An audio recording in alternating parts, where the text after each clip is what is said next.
People pray for answers, but the answer was given. God's answer to Babylon and its corruption is written in the Bible. God does not change his mind, his plan, or the solution because it does not fit into the plans of men. Most Christians know of God's answer as the church, which most consider to be a community of faith. But this portrayal leaves something to be desired, because community is ultimately too diverse a term to accurately portray the specificity of what God has designed for us. The key to understanding the church is understanding his people as the people of faith. We are not the people of flesh. Our identity is not attached to our body but to our history and our culture. The Adamite church is the Adamite people and a way of life designed to separate us from the sea of corruption which surrounds us. The Adamites drive out fear from among our people with the sword of faith and the shield of obedience. The Adamite church eliminates the need for social justice agendas. It's not rocket science. If we do not trust one another, there is a need for social justice solutions. But social justice is divisive. Ultimately, social justice produces intersectionality. And intersectionality is hierarchical, it has to be. Intersectional victims do not share a common faith. If one is faced with a hierarchy of values and a social justice agenda, the only option for a social justice warrior is to favor the ones at the top of the list who represents the highest level of victimization. To do this means social justice must penalize those with the negative victimization score, the ones on the bottom of the list.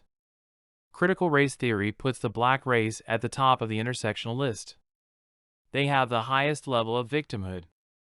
But this cluster of features is correlative, not causative. There are a disproportionate number of blacks in poverty. There are many other negative indices associated with poverty. But being black is not deterministic, it is symptomatic of a problem, not causative. In other words, melanin is not poverty-inducing. It is possible for a person to be highly melaninated and still be wealthy and successful. Biblically, there are two races, and if you study what the Bible says about these two groups, each has its own reality. The bottom line is these two groups are incompatible. There is no reconciliation, no negotiated peace. Now you might wish to argue this, and if you are a denizen of the liberal reality, you probably will.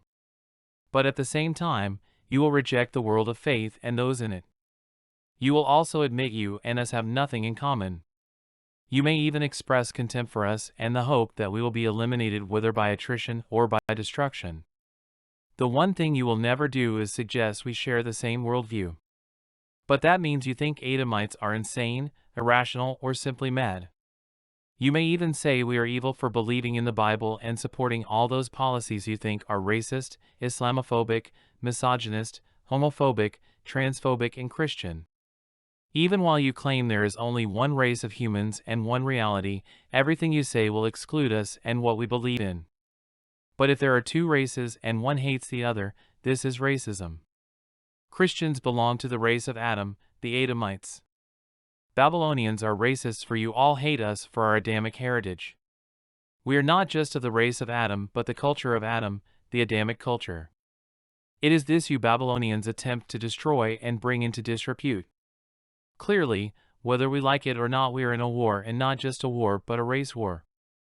The Adamic race is the people of faith, creating works of faith that will build up the church.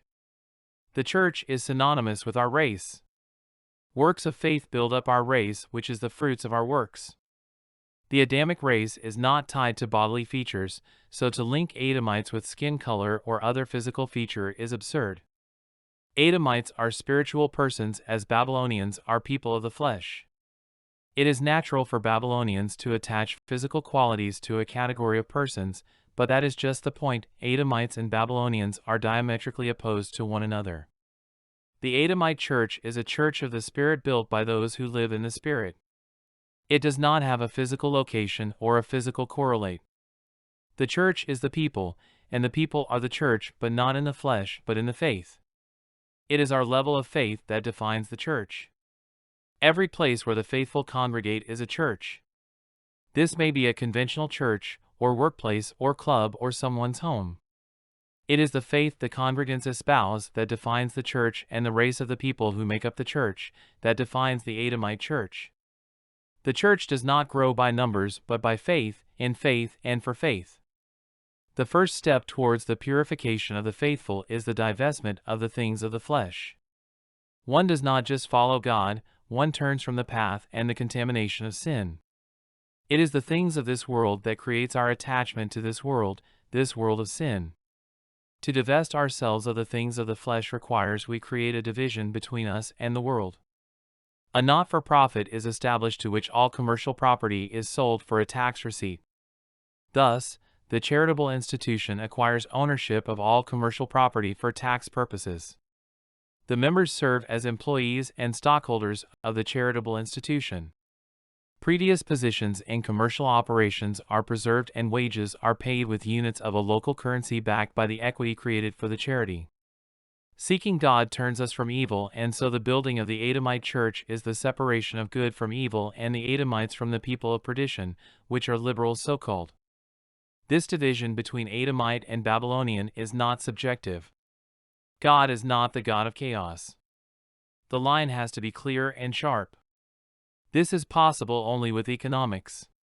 When Adamites give over the things of the earth to the mission of building the church, he or she receives either a charitable donation receipt or a credit backed by the assets of the church. Credits are measured in preferred share units, which when used as a currency is contracted to prefers. When goods and services are priced in prefers, the price is designated by the symbol. Prefers are used to pay for work done and for goods and services purchased by Adamites. Units of domestic currency is used to pay off member debt and mortgages. Prefers are used for all internal transactions. This is very important. There has to be a division between good and evil, and the more the system we are in forces us to engage with the world, the less perfectible we are. We can therefore measure our engagement and disengagement by the value of our internal economic activity. Activity that builds the Adamic church and the external transactions that enmesh us in the Babylonian system determine in which direction Adamites are headed. The Adamic church has its own currency. The Adamite church eliminates inflation, unemployment, economic cycles of inflation and depression, poverty, homelessness, taxation, and the Babylonian state itself. Adamites will discover democracy is not needed, social justice agendas are eliminated, human rights are replaced with Adamic rights, and the oppression of the subject is replaced with the power of the free citizen.